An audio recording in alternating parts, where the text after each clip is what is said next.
Hi, and welcome to our channel. Whether it's business, everyday use, or gaming, we'll show you the currently available best laptops for less than $600. For this, we've evaluated tests and opinions and added them up to an overall score. While performance-oriented models such as workstation notebooks or higher-end business models are critically examined in terms of their performance, the battery life is an important comparison aspect for more compact notebooks, which also significantly influences the final scores. Ideally, compact notebooks should last a whole workday without a stop at the power socket. Most sub-notebooks and ultrabooks now manage this without any problems.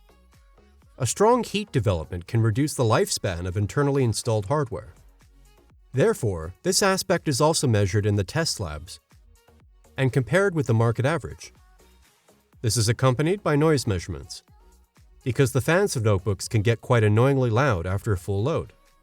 The processor, as the system's computing heart, is definitely important for the system's performance, but the device's memory components, of all things, can make a crucial difference in speed in digital everyday life. The working memory should be as large as possible. We recommend at least 8 GB of RAM, because as soon as the working memory is completely filled with programs, open files, tons of browser tabs, the operating system itself, and so on, the performance sometimes drops massively because the system then has to fall back on the hard drive, which is slower in any case, as intermediate storage. Ideally, you should buy a notebook with a bit more RAM, because upgrading isn't always trivial. If it isn't completely prevented by soldered bars or missing access options on the case. The hard disk is another piece of the performance puzzle. In the meantime, the classic magnetic hard disk has almost been completely replaced by SSD technology, which is better by far. It's important to install your favorite programs and the operating system itself on an SSD, because if they are started from a classic magnetic hard disk, it takes a long time. Many notebooks offer a maintenance hatch on the back that allows access to the hard drive and RAM. If this is present, you can retrofit a larger SSD in an emergency, should the storage space ever run out. The notebook's graphics card plays a special role. It is always important when the notebook is being used for gaming or 3D-heavy applications. The graphics solution integrated in the processor is usually sufficient for an office notebook. In gaming notebooks, there is virtually no more important component on the opposite side. The graphics card carries the main load and should accordingly offer decent computing power. Besides the pure chip clock, it is also important that the card has plenty of its own graphics memory. The laptop can only be used for gaming for a long time with a surplus of graphics memory. If you already liked the video, please give it a thumbs up. And if you don't want to miss any of our upcoming comparisons, subscribe to our channel and don't forget to click on the notification bell. Then you won't miss anything. And now we will continue to our ranking. We are starting in third place with the Samsung Galaxy Book. Approximately $550. PC Magazine gave it 82 out of 100 points. Stiftung Warentest rated it 2.0. Customers gave 4 out of 5 stars. Overall rating is 1.6. Durable and light, but with display weaknesses. Strengths: low weight, good battery life, up-to-date WLAN standard, and good application performance. And weaknesses: the display has pale colors and low contrast, and keyboard without illumination. Samsung's Galaxy Book can be placed in the lower mid-range, with prices between approximately $630 and $950 US. It is a device in the large 15-inch form factor that is nevertheless meant to be taken to university or work. The Galaxy Book is comparatively light for a 15-inch notebook. It only weighs 1.5 kilograms. The power adapter is also comparatively light at 200 grams, but you will hardly need it during a normal work or university day, because the battery runtime during active use is 6 to 8 hours.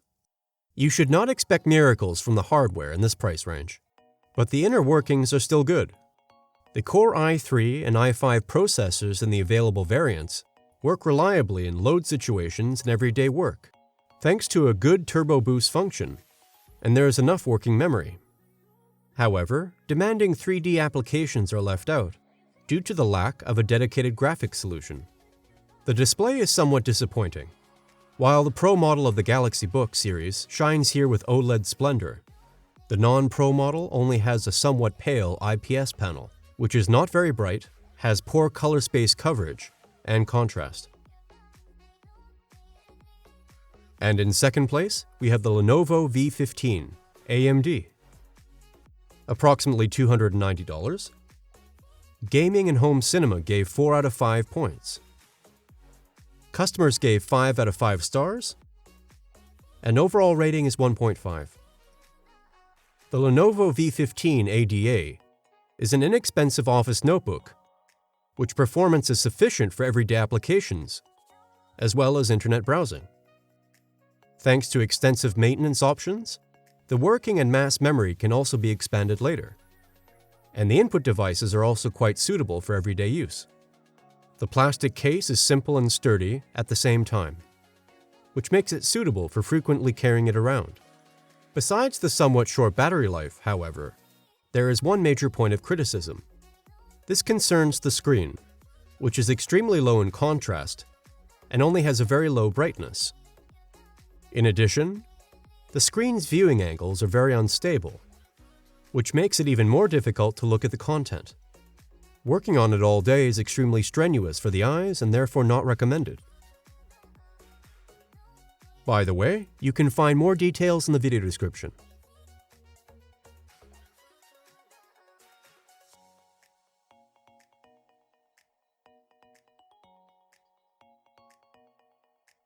And in first place, we have the Samsung Galaxy Book Pro 13.3 inch.